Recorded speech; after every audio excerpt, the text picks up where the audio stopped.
The former Marsh grocery store, now owned by Kroger, at the corner of 116th Street and Brooks School Road, Fishers, sits empty. Wednesday, December 20, 2017. Photo, Kelly Wilkinson /Indistar, by photo.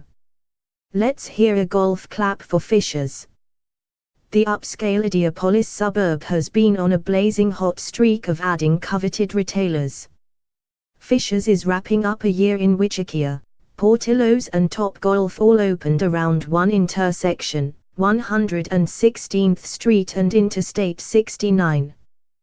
But, to use a tired sports cliche, defense wins championships. Fishers just showed it is willing to play defense against losing retailers, too.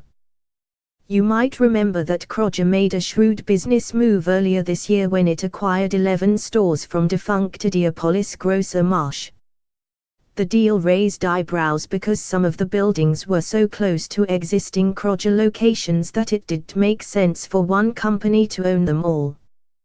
Kroger later revealed that it only planned to reopen 7 Marsh buildings as Kroger stores. The other 4 buildings, at 1435 W. 86th Street in Ideopolis, 12520 E. 116th Street in Fishers, 2904 S. Industrial 135 in Greenwood and 123 S. Kingston Drive in Bloomington, would remain closed. For Kroger, buying the extra stores was a way to block competing grocers from entering or expanding in the market. It was a smart strategy. Fishers, which didn't want to lose an operational grocery store, responded.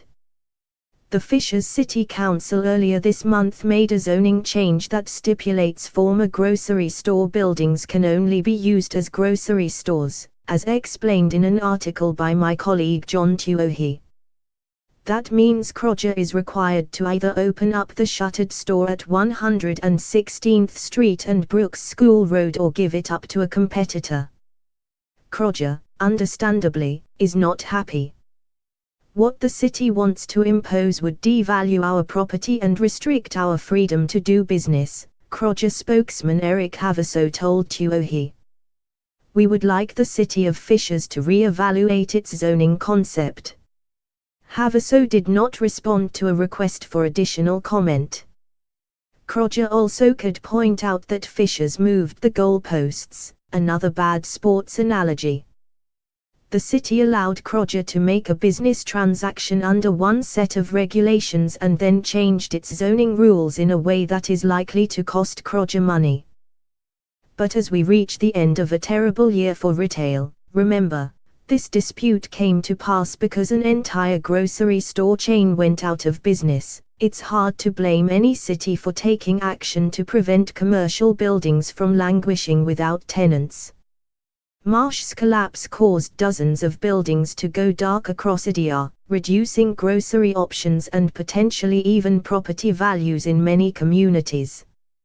Consider the former Marsh locations at Evicto Plaza and on Post Road near Interstate 70 in Ideopolis, 2 examples of shopping centers that have become much darker in the months since they lost their anchor tenants. Some abandoned grocery stores quickly gain new tenants, but many do not and can lead to a greater decline for neighborhoods. Others attract tenants such as discount stores and flea markets, which Fishers wants to avoid.